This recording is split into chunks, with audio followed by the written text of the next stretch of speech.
Testing. I'm gonna test this and see if it works. I want it to look alright. Testing.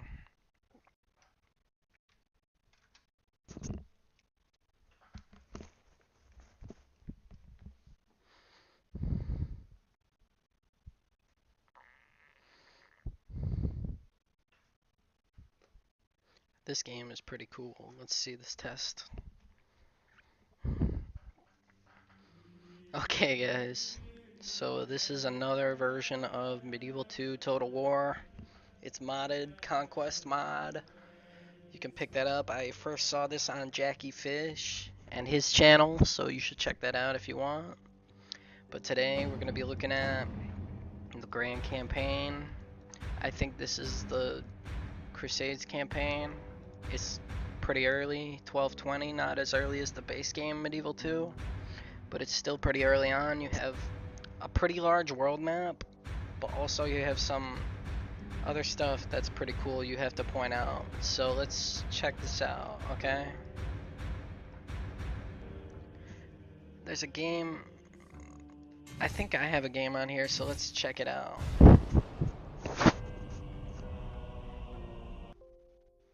There's a crash. Alright, let's try that again. It does crash sometimes, I apologize. Yeah, one of the problems I was gonna actually talk about and why I don't want to do lots of videos for this mod, or that I might not until I get a decent following, is huge unit scale is the best way to play, but it causes a lot of crashes. Okay, so I see what's happening here. So when you click continue and you don't have a campaign, it kind of corrupts the file. So I don't think I have a saved campaign for the first campaign because I haven't played that.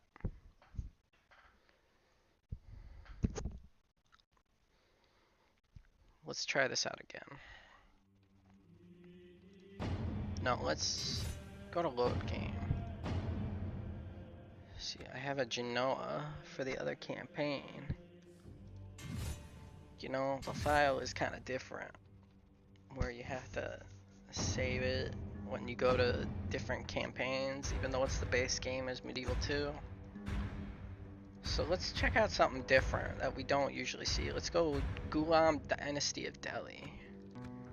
And let's just check it out. I don't know if we're gonna do the whole thing. Let's just see what we can find. Look at the map, okay? We're not playing a campaign right now. We're just looking. This is the Crusades campaign, 1220. Yes. Faction announcements. I got loyalty, a royal treasurer for Sultan Iltutmish the Cat. These names are dumb. I can't pronounce them all the time. Bear with me.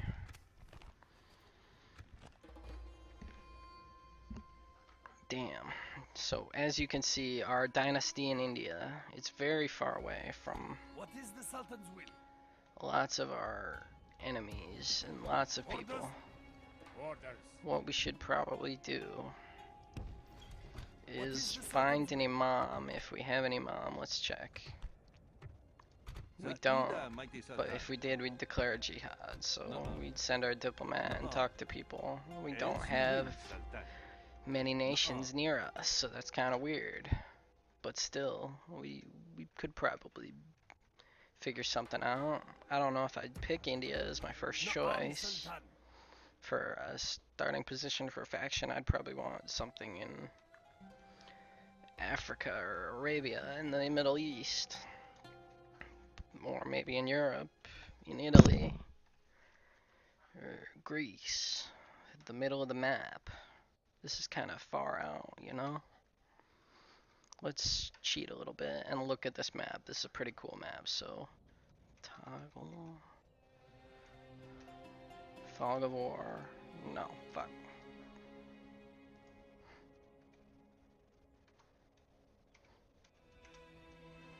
Here we go. As you can see, there's a lot of wide open space in the north, but there are rebel regions, so you can, you know, go up there if you want to. But right now, it looks like our biggest threat is the Khwarezmians to the west. There's Armenian rebels. Indian rebels. Right here, a rebel large town, Mumbai. The infidels' army will Could not send him survive. here. Continuing tomorrow, There's mighty lots of Sultan. cool mercenaries that you're not going to see in any other games. The conquering masters of Indian lands, usually Islamic, commonly levy the lower classes into their armies, regardless if the rulers are Rajput or not. This is more a collection of men than an army. Despite their complete lack of armor, these men have a sturdy shield and an iron-tipped spear to put up some sort of defense against cavalry. Only a foolish master would put these men in a standing army. Wow, these guys, it really tells it all, but they have some elite, good morale troops. They're cheap. They have soldiers that are swift, light troops. They have the Rajput clans in India that these come from. I don't know much about that. Elephants, awesome, that would be cool. To hire elephants, we don't have much money though, so that's how you'd have to figure it out. Princely and war elephant archers, man, that's gotta be cool. And your bigger enemies in Europe are gonna get probably bogged down fighting each other if they don't ally themselves. The Romans are here controlling some of the richer territory. Constantinople is not owned by anyone. The Eastern Roman Empire or the Byzantine Empire is kind of bogged down fighting its enemies, the Turks. Egypt is powerful, but Acre is still around, and yeah, they'd have some fighting to do to break free. There's not as much territory as maybe some other maps, but Argoin's here, that's in Medieval 2. There's Kansala all the way here. You can go all the way to the southern tip of Africa if you wanted. Fight those rebels.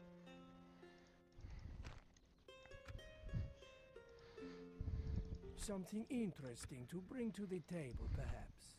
This is an interesting game, and it's, yeah, you have a similar structure with alliances as you did before. You can't really break alliances at all, but still, this is a cool game.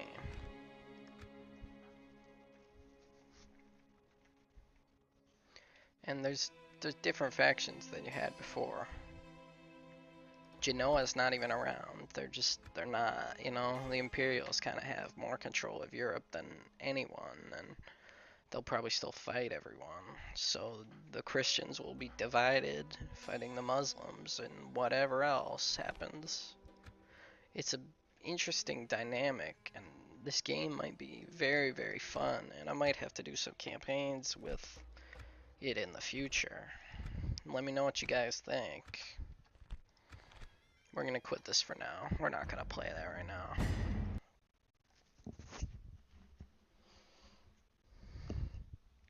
So, I mean, can you see? So, this game is kind of weird. It's alright. It's different. I don't know how much I want to cover versus the base of Medieval 2, but there is one more fun thing I'll show you. So, I'm gonna turn this camera off. I'll show you this other game.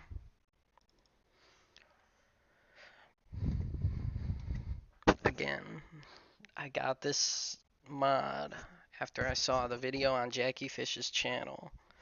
I was watching Legend of Total War. He introduced me to Jackie Fish channel. If you ever played Total War, you probably know those two people, so this is a cool mod. This is the Empires mod. Now, like I said, if you click continue and you don't have a save file, it's gonna corrupt the game.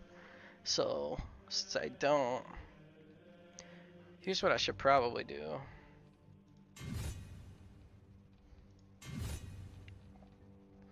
See, yeah, it's gonna do the same thing. So what I'm gonna do, okay,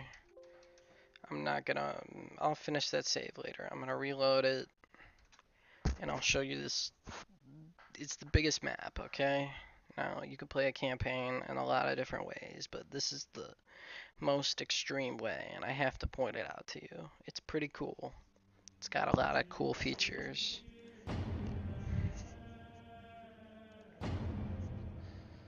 Now, look, you can take over the entire world. This is the Kingdom of Spain. They have holdings in pretty much the entire world. So if you want to start out as a power, there you go, and you can go from there. But if you want a similar, kind of smaller empire, that's still pretty easy. You could do Ming China. You could pick a more difficult choice like Scotland or Prussia or something. Japan, Ashikaga Shogunate. That's a really cool choice. You could fight Korea. You can take over Australia.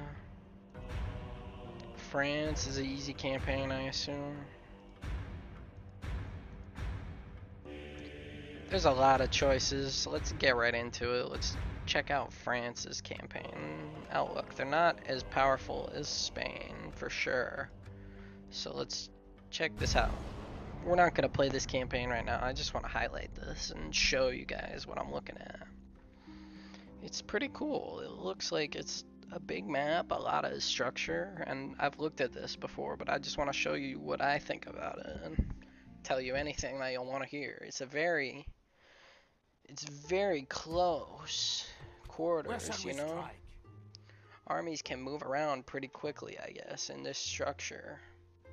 And the map has very few space between territories.